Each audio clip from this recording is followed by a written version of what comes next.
चित्त क्या है? अनहुआ चित्त निर्विकल्प आत्मा पर अपना कोई रंग नहीं चढ़ा सकता। कल्पित वस्तु सर्प अकल्पित रस्सी पर अपना कोई प्रभाव नहीं छोड़ सकता। इसी प्रकार कल्पित चित्त अकल्पित निर्विकल्प आत्मा को दूषित नहीं बना सकता। मार्शल लॉ में जो भी सम्मुख आ जाता है बिना पूछे गोली से उड़ा दिया जाता है। इसी प्रकार जब ज्ञान हो गया, आत्मदृष्टि हो गई, मार्शल लॉ लग गई समझो। बस जैसे ही सम्मुख कोई वृत्ति उठी, बिना पूछे उसको अभाव रूप मिथ्या कल्पित जान लो। बस उसे शून्य रूप जान लेना ही गोली से उड़ा देना है।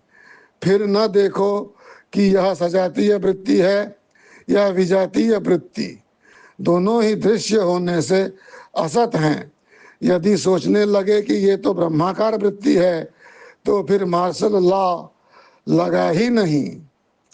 लेकिन हम लोग विचार करने लग जाते हैं कि यह वृत्ति तो लाभ रूप है, यह वृत्ति हानि रूप है।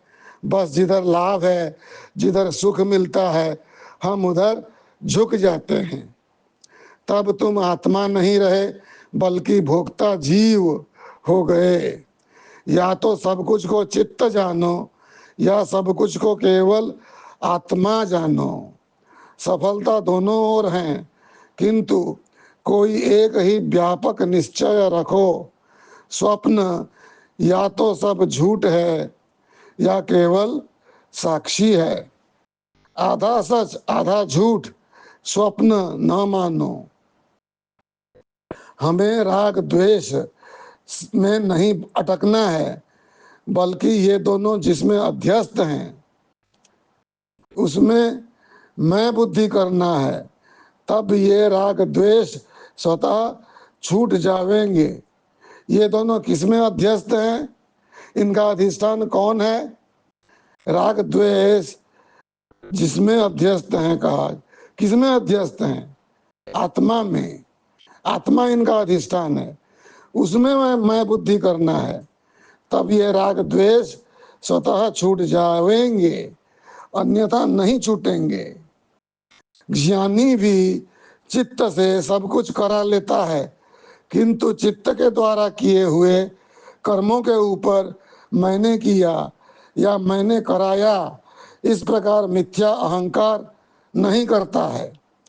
हम लोग कर्म करके पश्चाताप करते हैं कि यह काम मैंने क्यों किया, यह न किया होता तो अच्छा होता, किंतु कर दिया।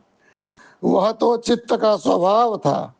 अब सर मत पीटो, अब मत चिल्लाओ, अब मत रो, क्योंकि तुमने किया नहीं, वह तुम्हारा किया हुआ नहीं है और चित्त भी नहीं है, अतः कुछ हुआ ही नहीं है। अतः जिस देश काल परिस्थिति के अनुसार जैसे करना पड़े उसे कर दो, लेकिन उन क्रियाओं को माया मात्र जान लो। फिर ना कुछ हुआ ना तुमने कुछ किया, क्योंकि माया स्वयं भ्रम है।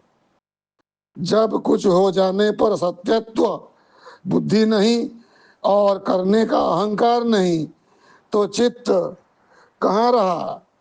फिर वही तो हमारी स्वाभाविक स्थिति है, वही तो चित्त का शमन है। चित्त क्या है? जो आत्मा के अतिरिक्त अन्य कुछ मानता है वही चित्त है।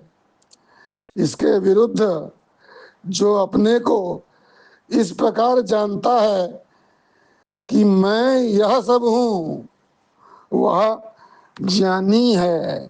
ओम शांति शांति शांति।